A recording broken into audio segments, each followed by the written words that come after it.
Good morning, everyone. Welcome to Transformation Tuesday.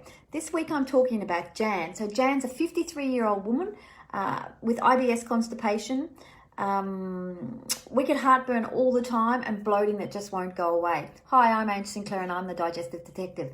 Today we're talking about Jan, who's a lovely 53-year-old single woman, and she's just started dating this man and it was getting really serious, but she had some issues she wanted to clear up before the relationship became too serious. She didn't want to have to go into a new relationship and have to deal with added pressure of what was happening to her. So Jan had been to a retreat in Bali a year ago, and she'd had about a gastro there, and she felt like she'd never been well since. She'd been to the doctor a few times, and he suggested she had IBS-C, which means constipation, and that she would just have to deal with that. Basically, there was nothing really that could help her. So the heartburn that she'd had acquired, he suggested he could put her on a proton pump inhibitor like Somac, and to help her relieve the pain of the heartburn. So she wasn't keen to do that, but she would have if the pain hadn't gone away. And with the bloating, he was unsure what to do for her, so he just said, it'll go away in time. So she tried various things for constipation, and some things had really worked, but it would work for a while and then it would stop working. So now, and I'm pretty sure that I've talked about this before, there's about 15 causes of constipation. So it can be quite a challenge to work through them all until you find out which one's your cause. So with Jan, we did the SIBO test because she'd had it for a while and she was keen to know what was making her feel this way. Now, Jan had a fantastic diet, so her constipation definitely wasn't from not having enough fiber. She could have done a little bit better on the water intake, but it wasn't awful. So when we tested for SIBO, Jan had methane dominant SIBO. So we did the Biphasic diet, or as I like to call it, the no joy diet, and we set off together to get her back on the right track. So now one of the most important things for me is that we need to get your bowel moving. You cannot get rid of SIBO if you're constipated. So this was a primary focus for us when we started. We also treated the reflux with liquid herbs because it's debilitating. And when you've got that constant acid coming up your throat and into your mouth, it can affect your sinus. So all those things, you can't really get better when you're focused on that happening to you all the time. So that was our first focus. So this really resolved itself in the first week to 2 weeks with herbs. So I've got herbs that aren't based in alcohol. So they were really, really helpful for her. And then Jan could focus on other things that were happening with her. So this was a really good thing. On that restricted diet, her bloating went down in the first week as well.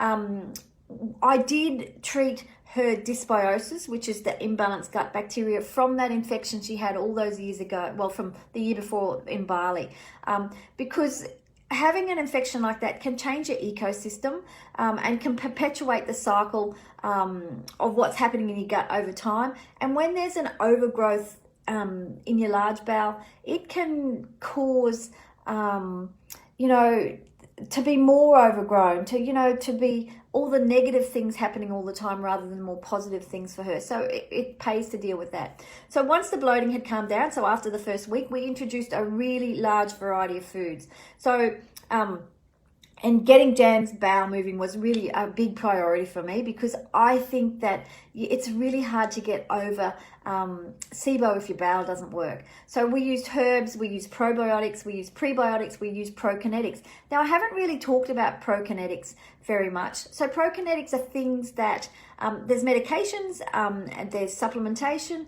These are things that help your stomach empty faster. So ginger was a really great one for Jan. And I did it again as a liquid herb. It has to be quite a high dose, but for this, for Jan's case, this was the thing that really changed her bowel habits. It was one of the things that really got her bowel moving and consistently moving. So at the end of the treatment, Jan's bloating had gone.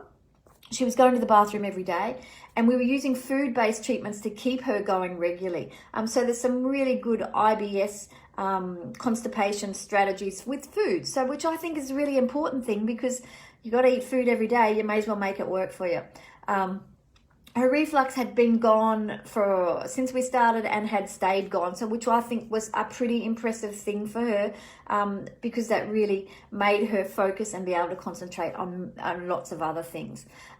So she felt she could invest time in that relationship, but she also felt she was no longer restricted when it came to her going out to dinner to eat. And this was a real concern for her, getting in a new relationship and going, oh, I can't eat that, I can't eat that, I can't eat that, or I'm going to be sick when I go home. So she didn't want that. So I think that what she did was really the right thing to do. Now, have you got bloating, reflux, or constipation like Jan? Now, you may not have all of these symptoms, but you could still have SIBO. So if you want to find out more, book in for a free 15-minute consult, and I'll give you an action plan of what you need to do next. So to book in from Facebook, in this one, there's a link above in the title. On Instagram, the link is in the bio, and on LinkedIn, the link is in the comments. So if you're not in my Love Your Guts group on Facebook, over the next few days, I'm doing a 3-part masterclass series on what you can do for your gut to move into a place of healing. So I'd love for you to come and join us. Just click over to Facebook and ask to join the group, and I'll let you in. So I look forward to seeing you. Have a fantastic day, everyone. Bye.